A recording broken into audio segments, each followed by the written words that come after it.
Hey guys, and welcome to another Factorio Friday Facts discussion. And today is going to be covering a little bit of belt optimization stuff for 0.16 as well as tile transitions and some stuff to do with landfill, which could be fairly impactful. I'm not quite sure on it yet, so we'll discuss it as we go down here. So we start off with some good news. Version 15.30 was released today, and we consider it to be our first 0.15 stable version candidate. As long as no other big bugs appear, we will have 15 stable in a week. As the teasing never ends, it is time to show some ongoing work on 16 already. So, yeah, first stable candidate, that's good news. Personally, based on experience with just games in general and, previous Factorio releases, I'm guessing a few more bugs will pop up just because that's how it goes. And I'm guessing maybe 2 weeks or so until stable. It's usually a bit longer than you initially predict. So, but still, that's really close. That's really good considering how many features 0.15 had.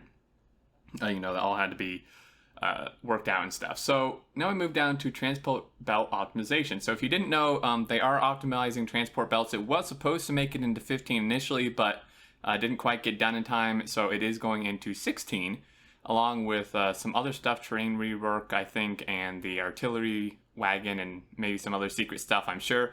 Because, there's actually a bunch of stuff in 0.15 that they didn't even mention at all, that just kind of, they snuck in there, which were actually pretty big changes. So, probably some more stuff like that for 16. But anyway, they explained it further in this previous Friday Facts, are now merged in our 16 developer branch. I tested it on a Megabase factory, and the improvement was quite noticeable. The UPS of the whole factory was increased from 25 to 38, so a 13 UPS difference, which is pretty good, just from belts. The belt update itself runs 5 times faster now. I hope that we can make the game run 2 times faster again before 0.16 is out, which would be awesome. Hopefully other optimizations as well as transport belt stuff comes in as well.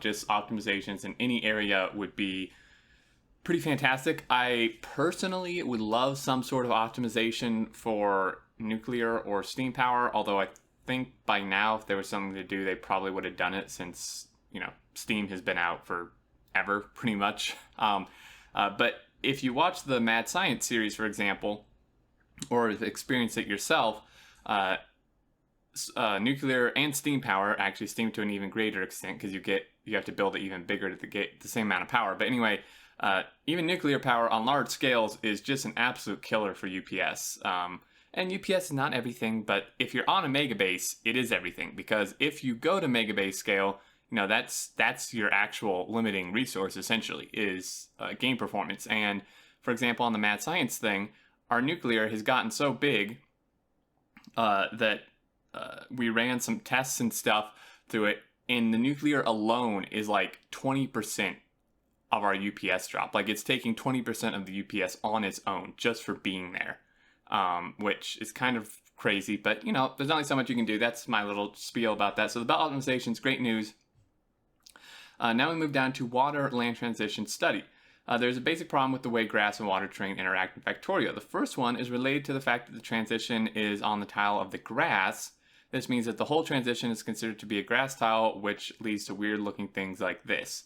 So we all know how this works,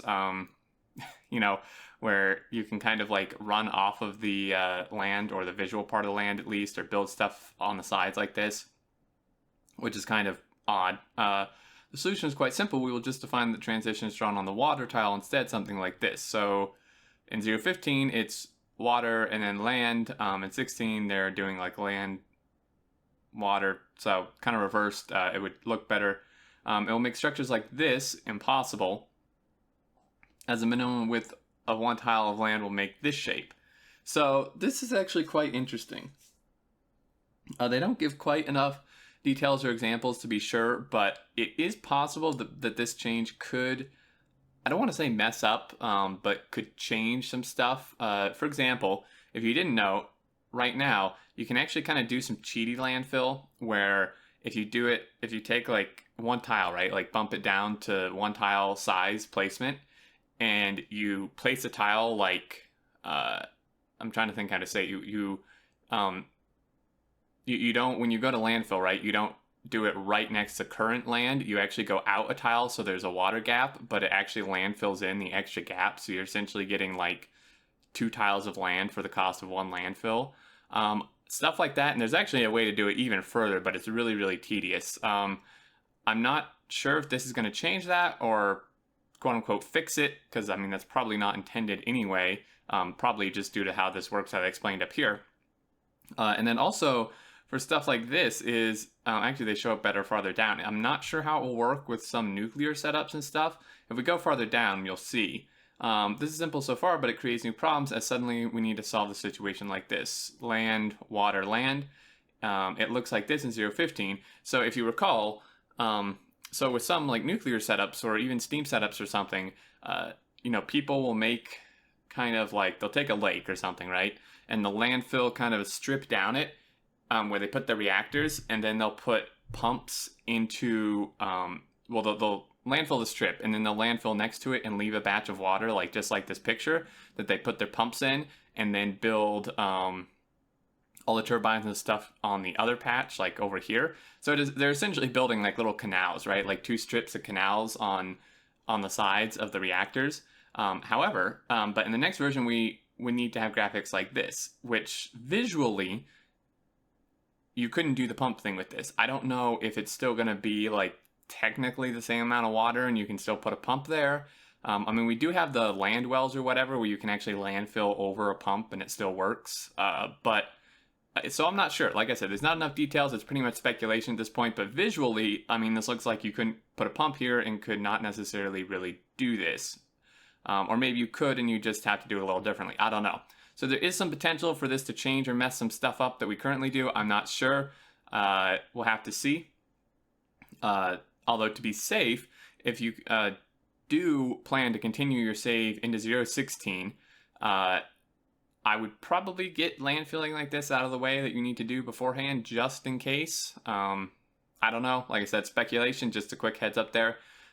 So note that this is just one combination. We would need all the shapes like O, U, L, and mainly the graphics of the transition suddenly wouldn't have the space of the whole tile, as a possible transition to another terrain can be on the other side. The solution of the problem is being investigated now by making some graphical experiments, but the possible solutions we see now is just make the transition smaller to make it work, make 2 to 3 layers of transition so they can be combined together nicely, use our tile correction logic that we hate so much, which would just make this configuration impossible to exist. The second part of the interview. So this was actually a really short Friday Facts, but some good info here. The last part here is, if you remember a few Friday Facts ago, they posted an interview with Kovrex where some people interviewed him and stuff, and then they had the subtitles and stuff. So there's a second part. As some people requested it, we made the subtitles of the second part of the interview. It is more focused on the technical part of Factorio, which may not be entertaining for many people, but some might still find interesting. So if you're interested in that type of stuff, definitely check that out. Always look on the forums for the discussion, participate if you'd like, same with the subreddit. I'd like to hear your thoughts, as always, in the comments. What do you think about the landfill, the belt optimizations? This actually, one quick last note, this belt optimization thing, based on previous talk, I actually expected it to be a little more than this. Of course, it's like the very initial test with it. I mean, they say they'd like to even double that, so that's probably what it's going to be. But I recall at some point, I don't remember who it was or if it was on a Friday Facts, but I recall them saying like it was a lot more of an increase than this. I mean, 13 UPS is not small by any means, just from belts, but still. So we'll have to see on that. Love to hear your thoughts, as always, about any of this down in the comments. What you think about the landfill, if it will break stuff, if it won't. And yeah, if you did enjoy, feel free to leave a like. But until next time, guys, I look forward to seeing you all, and do take care.